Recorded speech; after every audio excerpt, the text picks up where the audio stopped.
శ్రీరామ్ని ఏం చేద్దాం? ఊరి తీద్దామా? రోడ్డు మీద తీసుకొని వచ్చేసి బట్టలు రోడ్డు తీసి కొడదామా? అనంత శ్రీరామ్ చర్యలు సర్వనాశనం చేసేద్దామా? నిన్న అనంత శ్రీరామ్కు గుర్తుందా? ఇలాంటి పాటలు రాస్తాడా? తల్లి చెల్లి లేదా అనంత శ్రీరామ్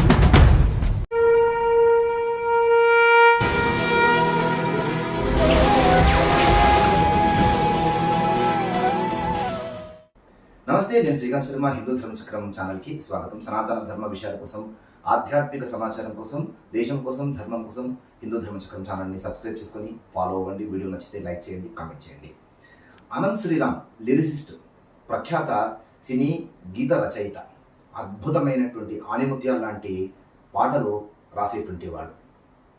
శ్రీవెన్నెల సీతారామ శాస్త్రి గారు, తర్వాత చంద్రబోస్ గారు, వీరి తర్వాత వారి స్థాయికి తగినటువంటి వ్యక్తి ఎవరైనా ఉన్నారు అని అంటే అది అనంత్ శ్రీరామ్ గారు.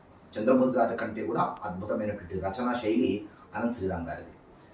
అనంత్ శ్రీరామ్ గారు రాసినటువంటి పాటలు ఎన్నో జనాదరణ పొందాయి.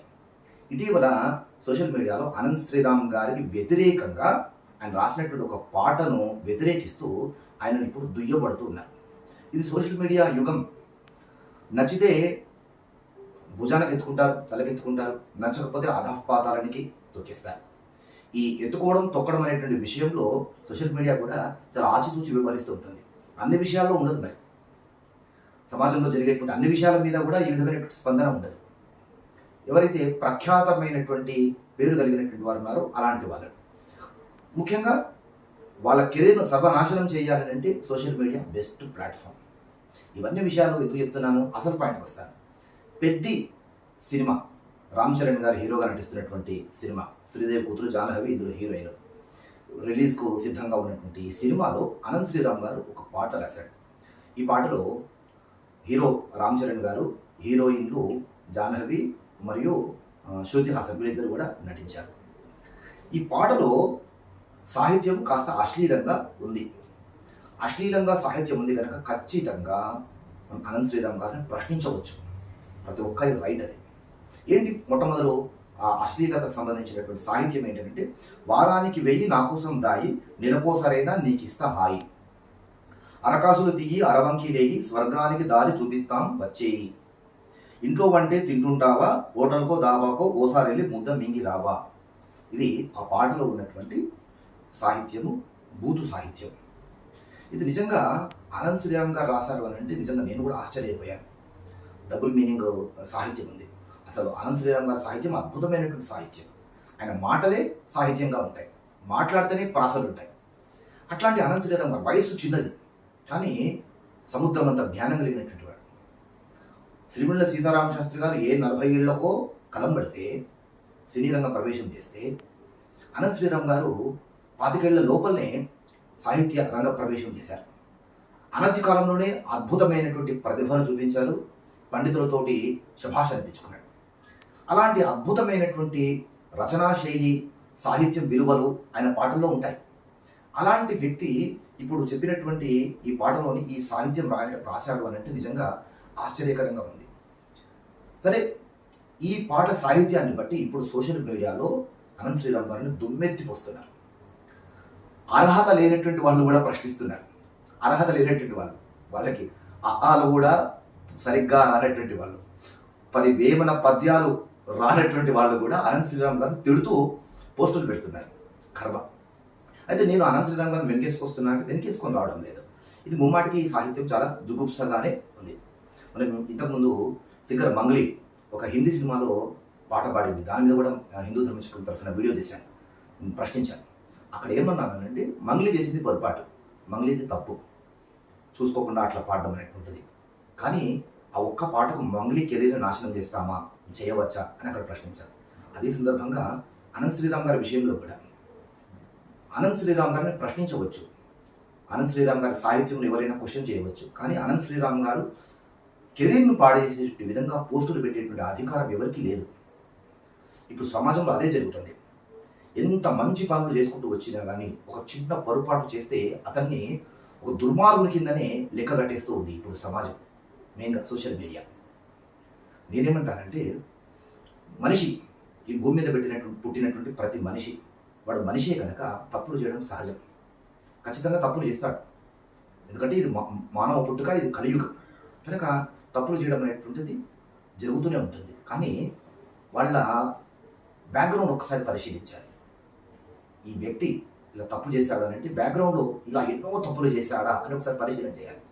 చేస్తే బ్యాక్గ్రౌండ్లో అన్నీ కూడా తప్పుల సునామీ ఉందనుకోండి, ఖచ్చితంగా అప్పుడు అతను ఈ విధమైనటువంటి వృత్తిలోకి అతను కొనసాగడం అర్హత లేనట్టుగా మనము సోషల్ మీడియాలో మాట్లాడచ్చు, పోస్టులు పెట్టవచ్చు.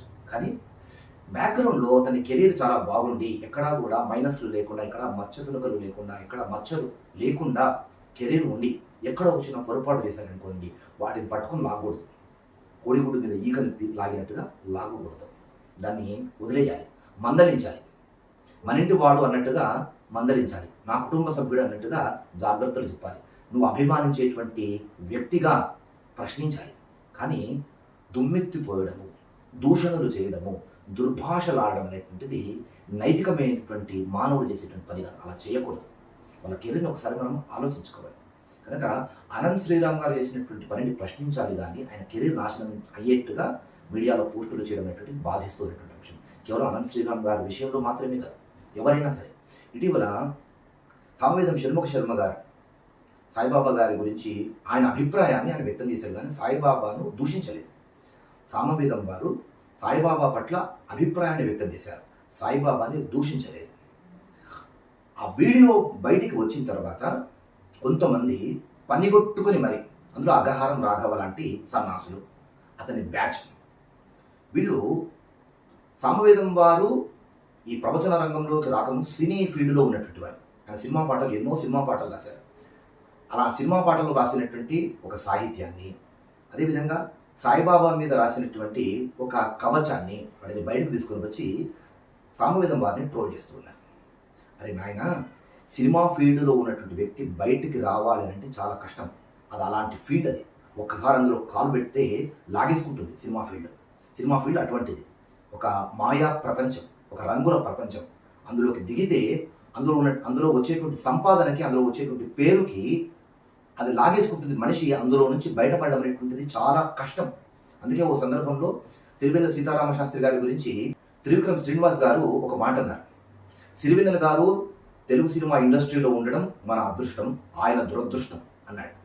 అది మాట ముమ్మాటికి వాస్తవం. అదేవిధంగా సామవేదం వారు సినీ రంగ ప్రవేశం చేసి సినిమాలో పాటలు రాస్తూ లక్షలు సంపాదించవచ్చు, కోట్లు సంపాదించవచ్చు, అద్భుతమైన పేరు ప్రఖ్యాతులు సంపాదించవచ్చు. కానీ వాటన్నిటినీ కూడా త్యజించి తృణప్రాయంగా వాటిని వదిలివేసి ప్రవచన రంగంలోకి వచ్చి ఎక్కడా కూడా ప్రవచనాల్లో భేదాలు చూపించకుండా, శివ వైష్ణవ భేదం చూపించకుండా అందరి దేవతల పైన అద్భుతమైనటువంటి ప్రవచనాలు చేస్తూ, ప్రవచనాలకు వచ్చినటువంటి శ్రోతల్ని మంత్రముగ్ధుల్ని చేస్తూ, ఆబాల గోపాలమంతా కూడా తరించిపోయేట్లుగా, పులకించిపోయేట్లుగా, ఆసేతు హిమాచలం మాత్రమే కాకుండా యావత్ ప్రపంచ దేశాలన్నింటిలో కూడా ఆయన ప్రవచనాన్ని నిత్యము వింటూ స్మరిస్తూ ఆయనకు దాసోహమైనటువంటి వాళ్ళు ఎంతో మంది, ఎన్నో కోట్ల మంది ప్రజాదరణ, అంతమంది చేత ప్రజాదరణ పొందినటువంటి వ్యక్తిగా సామవేదం వారు ఈ రోజున ఒక స్థాయిలో ఉన్నారు. ఇప్పుడు కేవలం ప్రవచనమే ఆయన ఒక కర్తవ్యం, హిందూ ధర్మాన్ని కాపాడేది ఒక కర్తవ్యంగా ఉన్నారు.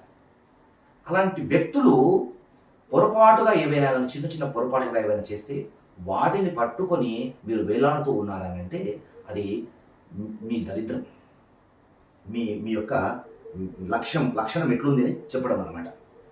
అలాంటి మహానుభావులు వాళ్ళ కాలి గోటికి కూడా సమానం కాము మనం. అసలు మన జీవితం ఏంటి? ఒక వ్యక్తిని, అలాంటి స్థాయి కలిగినటువంటి వ్యక్తిని మనం దూషిస్తున్నామనంటే మనం ఎంతటి గొప్ప వాళ్ళము, మన స్థాయి ఏంటి, మన జీవితంలో మనం ఎలాంటి పొరపాట్లు చేయలేమా, మన బతుకేంటి, సమాజంలో మనల్ని ఏ విధంగా సమాజము మనల్ని ఏ విధంగా చూస్తుంది అనేటువంటిది ఒకసారి ఆలోచించుకోవాలి. మనం ప్రశ్నించాలి అంటే ఒక వినయంగా ఉండాలి, మనం విభేదించాలి అంటే సామరస్యంగా ఉండాలి. అంతేకాని ఈశ్వరుడు నోరిచ్చాడు కదా అని, ఇది ఈశ్వరుడు నోరు అని అంటే కొంతమంది నాకు ఈశ్వరుడు నోరు ఇవ్వలేదు అని అనుకునేటువంటి సన్నాసులు కూడా ఉంటారు. భగవంతుడు ఇచ్చినటువంటి నోరును ఈ విధంగా ఉపయోగించుకుంటున్నారు అని అంటే మీ కర్మ ఆ విధంగా మీరు పరిపక్వం చేసుకుంటూ ఉన్నారు. సమయం వస్తుంది, కర్మ వేచి చూస్తుంది. ఒక్కసారి కొట్టిందంటే వడ్డీతో సహా కోరుకోకుండా కొడుతుంది. కనుక యథావత నేను చెప్పొచ్చేటువంటిది, చివరిగా నేను చెప్పొచ్చే మాట ఏంటంటే, వ్యక్తులు పొరపాట్లు చేస్తే కనుక వాటి పొరపాట్లను సున్నితంగా ప్రశ్నించండి, గౌరవంగా ప్రశ్నించండి, విభేదించండి. కానీ వాళ్ళను దుర్భాషలాడకండి, దుమ్మెత్తిపోయకండి. ఇది నా స్టాండ్. మీరేమంటారు? మీ అభిప్రాయం ఏంటి? దేశాన్ని కాపాడుకుందాం, ధర్మాన్ని కాపాడుకుందాం. ఎందుకంటే ఈ దేశం మనది, ఈ ధర్మం మనది. జై హింద్, జై భారత్, వందే మాతరం. నమస్కారం.